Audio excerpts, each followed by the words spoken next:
மணிமேகலை வந்து அதெல்லாம் ஒன்றும் பண்ண முடியாது, நான் பிச்சை எடுத்தாலும் பரவாயில்ல, நான் என்ன ஆனாலும் பரவாயில்ல, நான் வந்து எதுவும் பண்ண மாட்டேன். விஜய் மணிமேகலை மற்றும் பிரியங்காவோட இஷ்யூ இப்ப பூதாகரமா வெடிச்சிருக்கிற நிலைமையில விஜய் டிவி குரேஷி அன்னைக்கு உண்மையாவே செட்ல என்ன நடந்துன்றத பத்தியும் மணிமேகலையோட போஸ்ட்ல பண்ண கமெண்ட்டை டிலீட் பண்ணதை பத்தியும் ரீசெண்டா பேசி விளக்கம் கொடுத்திருக்காரு.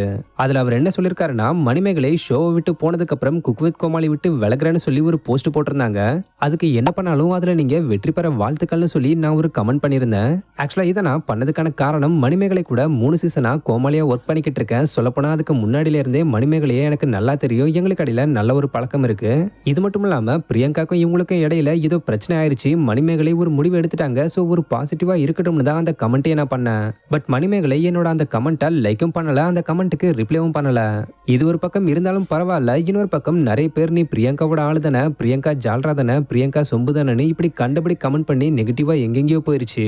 சோ கமெண்ட் இருக்கிறதுனால தானே இப்படி பேசுறாங்கன்னு சொல்லி அந்த கமெண்ட்டை நான் டிலீட் பண்ணிட்டேன். அப்புறம் அன்னைக்கு செட்ல என்ன நடந்துன்றத எனக்கு தெரிஞ்ச வரைக்கும் நான் சொல்றேன். அன்னைக்கு வந்து திவ்யா துரைசாமி எலிமினேட் ஆனதை தொடர்ந்து போறதுக்கு முன்னாடி ஒவ்வொருத்தங்களை பத்தியும் பேசினாங்க. அப்ப பிரியங்காவை பத்தியும் ரொம்ப சப்போர்ட்டா இருந்தாங்கன்னு பேசி ஹக் பண்ணியிருந்தாங்க.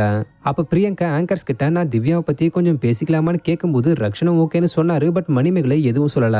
பிரியங்காவும் உடனே பேச ஸ்டார்ட் பண்ணாங்க. தொடர்ந்து பேசிக்கிட்டு இருக்கும்போது டப்புன்னு மணிமேகலை குறுக்க வந்து, இல்ல பிரியங்கா நீங்க பேச வேணாம், ஏன்னா ஆல்ரெடி வெளியே நீங்க தான் ஆங்கரிங் எடுத்து பேசுறீங்கன்னு ஒரு டாக் போய்கிட்டு இருக்கு, அதனால நீங்க பேச வேணான்னு சொன்னதும் பிரியங்கா ஷாக் ஆயிட்டாங்க.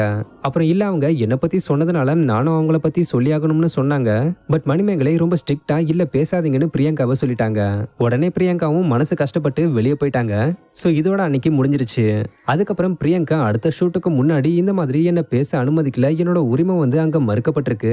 ஆக்சுவலா நான் ஒரு ஆங்கரா பேசணும்னு நினைக்கல, திவ்யா துரைசாமின்ற ஒரு கண்டஸ்டன்ட் என்ன பத்தி பேசிருந்தாங்க. சோ நானும் அவங்கள பத்தி சில விஷயங்கள் பேசலாம்னு நினைச்சேன்னு சொல்லிட்டு டீம் மேனேஜ்மெண்ட் கிட்ட சொல்லியிருக்காங்க.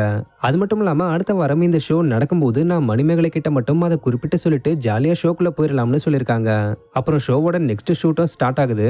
அந்த ஷூட் அப்ப என்ன நடக்குதுன்னா, எல்லாரும் என்ட்ரி ஆகுறாங்க. பிரியங்காவும் என்ட்ரி ஆனதுக்கு அப்புறம் மணிமேகலை கிட்ட போன வாரம் ஒரு சில விஷயங்கள் நடந்துருச்சு, சோ அதை குறிப்பிட்டு பேசி ஒத்துக்கிட்டு போனா நல்லா இருக்கும்னு சொல்லும்போது மணிமேகலை வந்து அதெல்லாம் என்னால ஒன்னும் பண்ண முடியாது, நான் பிச்சை எடுத்தாலும் பரவாயில்ல, நான் என்ன ஆனாலும் பரவாயில்லன்னு சொல்லிட்டு கேரவனுக்குள்ள போயிட்டாங்க. அன்னைக்கு 2.5 மணி நேரம் ஷூட்டே நடக்கல. சோ அன்னைக்கு செட்ல இதுதான் நடந்தது. இதுல எங்கேயுமே மணிமேகலைய சாரி சொல்லணும்னு டீமோ பிரியங்காவோ சொல்லவே இல்ல. இப்ப இதுல யார் பக்கம் தப்பு யார் பக்கம் சரின்றது எனக்கு தெரியலன்னு சொல்லியிருக்காரு.